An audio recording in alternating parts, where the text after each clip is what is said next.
देखिए काफी कुछ तो नाम से ही क्लियर है। इक्विपोटेंशियल सरफेसेस क्या होता है? ऐसे सरफेस जिसके हर पॉइंट पर पोटेंशियल सेम हो। इंपॉर्टेंट है काफी बेटा। इक्विपोटेंशियल सरफेसेस, पोटेंशियल सरफेसेस, तो इसका क्या मतलब हुआ? Surfaces at all points of which, all points of which electric potential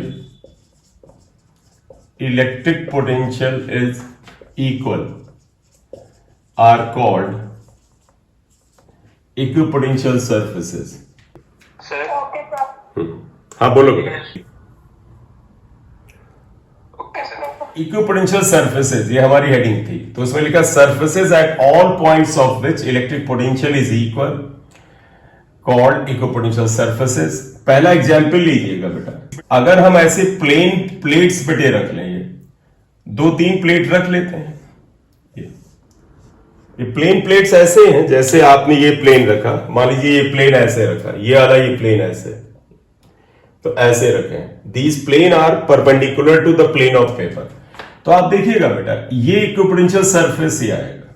इसका इक्विपोटेंशियल सरफेस में इलेक्ट्रिक लाइंस ऑफ फोर्स ऐसे आती हैं। प्रॉपर्टीज बाद में निकालते हैं, पहले एग्जांपल ले लो।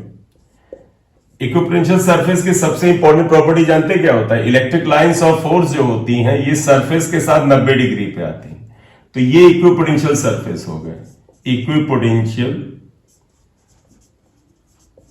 सरफेसेस। एक चीज और ध्यान रखिएगा, अगर इसका पोटेंशियल V1 है तो इसका V2 होगा, यानी इसके हर पॉइंट पे पोटेंशियल V1 है, इसके हर पॉइंट पे पोटेंशियल V2 है। आपको ध्यान है ना बेटा, in the direction of electric field potential drops, ये वाला फार्मूला याद रखिए, E -dV/dr। इस फार्मूले में माइनस साइन बताता है इलेक्ट्रिक फील्ड की डायरेक्शन में पोटेंशियल घटता है। इसके मद्देनजर बताओ, अगर आप V1 से V2 जाएंगे तो इलेक्ट्रिक फील्ड की डायरेक्शन में जाएंगे तो पोटेंशियल ड्रॉप होगा, इसका तो V2 कम होगा, V1 बड़ा होगा, इसलिए V1 is greater than V2। ये क्वेश्चन आया हुआ है नीट में या शायद AIPMT में आया था। जैसे जैसे आगे बढ़ते जाएंगे पोटेंशियल घटता चला जाएगा। क्लियर? Yes sir. ठीक है। एग्जाम्पल 2 देखो, charged conducting sphere, solid sphere हो देखो बेटा, और कंडक्टिंग है बेटा। चार्ज दोगे तो सरफेस पे आएगा, और जब चार्ज सरफेस पे हर जगह सेम हो जाएगा तो तुम्हें याद है बेटा, इस कंडक्टिंग स्फीयर के सरफेस पे पोटेंशियल हर पॉइंट पे होता था 1/4 पाई एप्सिलॉन नॉट Q/r। तो ये भी एक इक्विपोटेंशियल सरफेस है।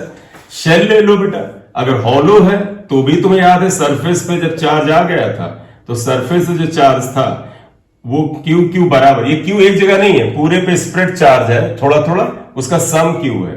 तो इसके सरफेस पे पोटेंशियल आप याद है 1/4 पाई एप्सिलॉन नॉट Q/r। तो इसका मतलब चार्ज कंडक्टिंग स्फीयर या स्फेरिकल शेल, ये भी हो सकते हैं इक्विपोटेंशियल सरफेस। बोले बेटा, यूनिफॉर्मली चार्ज होने चाहिए, और चार्ज दोगे तो यूनिफॉर्मली होते ही है ये, अगर आसपास कोई दूसरा कंडक्टर ना रखा हो। इसके पास में कोई दूसरा कंडक्टर रख दो तो चार्ज इधर उधर अट्रैक्ट या रिपेल हो जाता है। करेक्ट?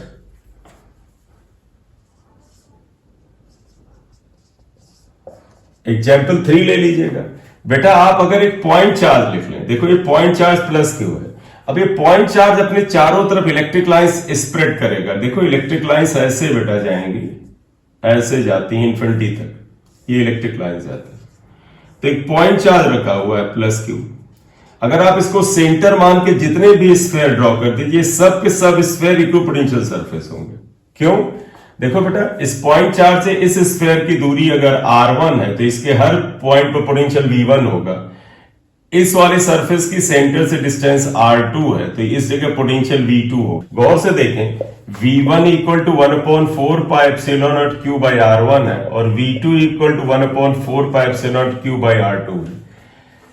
इस स्फीयर के हर पॉइंट पर पोटेंशियल सेम होगा V1 के बराबर, और इस स्फीयर के हर पॉइंट पर पोटेंशियल सेम होगा V2 के बराबर होगा। तुम देख सकते हो कि V1 के केस में R1 छोटा है तो V1 बड़ा है, यहां पर V1 is greater than V2 आएगा। तो इसका मतलब आप कहोगे कि क्या स्टेटमेंट लिखा जाए? If you take a point charge at the centre, draw the sphere taking draw the spheres of different radii, then all these spheres are equipotential surfaces. ये सब equipotential surface होंगे। Yes, sir. देखो बेटे, आप ऐसा करो, अभी हमने जो एग्जाम्पल अभी रब किया है कि एक सॉलिड कंडक्टिंग स्फेयर को चार्ज दिया गया था, तो वो स्फेयर बेटा रेगुलर शेप का होता है। मतलब रेगुलर शेप मतलब वो स्फेयर का सेंटर से हर तरफ दूरी बराबर होती है।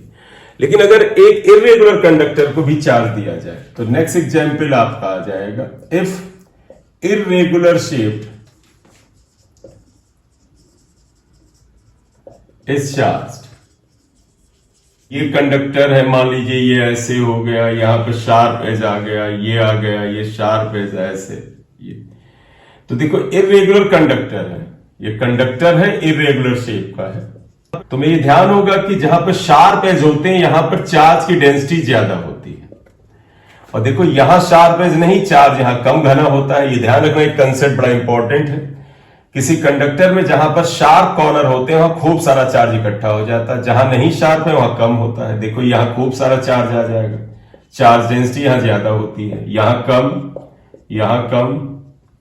यहां थोड़ा ज्यादा, यहां कम, ये कम। ये तो इक्विपोटेंशियल नहीं लग रहा, क्योंकि यहां चार्ज ज्यादा है, यहां कम है, यहां पर ज्यादा है, यहां कम है, लेकिन है। क्यों? क्योंकि आप बताओ बेटा, जब irregular shape conductor is charge, तो चार्ज इस पे इसके अनुसार सेट हो जाता है। जहां पर शार्प एजेस है वहां चार्ज डेंसिटी ज्यादा है, जहां शार्प एजेस नहीं वहां चार्ज डेंसिटी कम है। लेकिन बेटा चार्ज सेट हो गया ना, अब ये यहां पर इकट्ठा है, चल नहीं रहा है, ये भी नहीं चल रहा है। अगर चार्ज नहीं चल रहा है, इसका मतलब क्या हुआ बेटा, हर जगह पर पोटेंशियल सेम हो चुका है। क्योंकि अगर पोटेंशियल में डिफरेंस होता तो तुम्हें पता है, जैसे प्रेशर डिफरेंस से एयर या फ्लूइड चलता है, टेम्परेचर डिफरेंस से हीट चलती है, वैसे ही पोटेंशियल डिफरेंस से चार्ज चलता है। तो जैसे बेटा टेम्परेचर डिफरेंस से हीट चलती है, पोटेंशियल डिफरेंस से वैसे ही चार्ज चलता है। तो अगर पोटेंशियल में डिफरेंस होता तो चार्ज चलने लगता, चार्ज नहीं चल रहा है, अपनी जगह सेट है, इसका मतलब हर जगह पर पोटेंशियल सेम है, इसलिए ये भी इक्विपोटेंशियल सरफेस है। If irregular shape conductor is charged, जैसा कि ये इरेगुलर शेप कंडक्टर है, यहां पे चार्ज ज्यादा है, यहां चार्ज ज्यादा है, यहां कम, यहां कम, चार्ज स्प्रेड नॉन यूनिफॉर्मली, वही मैंने यहां दिखाया, चार्ज ज्यादा कम, बट सरफेस इज इक्विपोटेंशियल। ये इक्विपोटेंशियल सरफेस होगा, यानी ये इक्विपोटेंशियल सरफेस है, इक्विपोटेंशियल सरफेस है। बोले बेटा, क्लियर? Yes sir. तो ये इक्विपोटेंशियल सरफेसेस के कुछ उदाहरण। पोटेंशियल सरफेसेस की कुछ बड़ी इंपॉर्टेंट प्रॉपर्टीज हैं बेटा, उनमें 3 या 4 प्रॉपर्टीज बड़ी इंपॉर्टेंट हैं, और कम से कम 3 आपके लिए बड़ी इंपॉर्टेंट है।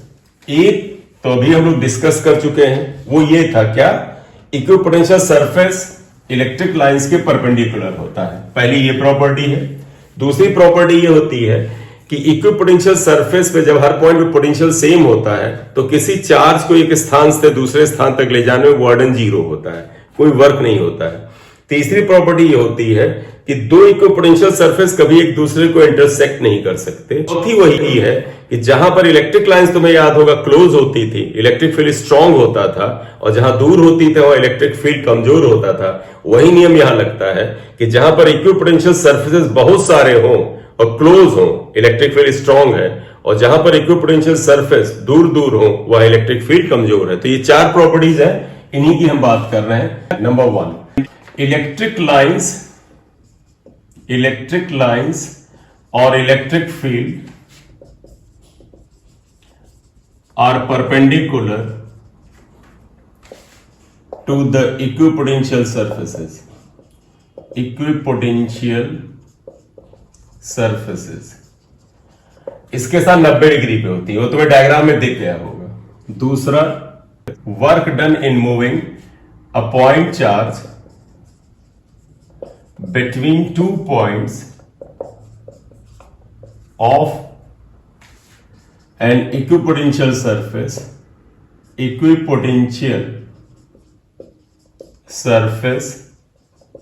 is 0। ये काफी इंपॉर्टेंट है। लॉजिक इसका ये है, आप जरा सा ध्यान देना, ये इक्विपोटेंशियल सरफेस अगर है बेटा, तो इसके इस पॉइंट A पर पोटेंशियल अगर B है, तो B पॉइंट पे भी पोटेंशियल B होगा, क्योंकि ये इक्विपोटेंशियल सरफेस है। तो हर पॉइंट पे पोटेंशियल सेम है। अगर मुझे एक चार्ज यहां प्लस क्यू रख करके यहां से यहां तक मूव कराना पड़े तो आप बताइएगा, अगर मैं चार्ज को यहां से यहां तक मूव कराऊं तो वर्डन क्या होगा? देखिए बेटा, वर्डन का एक फार्मूला है, ध्यान रखो, न्यूमेरिकल में से लगाओ भी। V equal to W upon Q होता है, तो वर्डन equal to Q upon Q V होता है। ये V पोटेंशियल डिफरेंस है, मानो डेल्टा V लिख लो, डेल्टा V, तो Q डेल्टा V होता है। तो potential difference equal to work upon charge, therefore work done equal to Q delta V, इसलिए W equal to Q delta V की जगह क्या लिखोगे? यहां पर पोटेंशियल V, यहां पे पोटेंशियल V, तो V माइनस V कैंसिल हो गया तो 0 आ जाएगा। Yes, sir. तीसरा, two equipotential surfaces never intersect each other, never intersect each other, एक दूसरे को इंटरसेक्ट नहीं करते हैं। क्योंकि रीजन समझना, मान लो ये इक्विपोटेंशियल सरफेस है बेटा और ये इक्विपोटेंशियल सरफेस है, इंटरसेक्ट कर दे तो रूल क्या था याद है?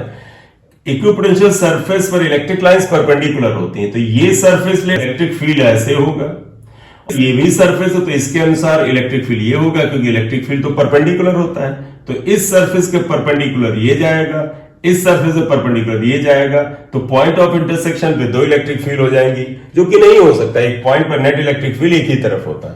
Clear? Yes, sir. Yes, sir.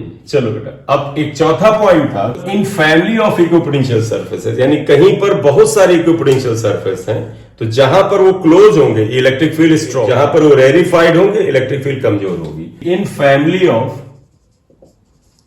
Equipotential surfaces,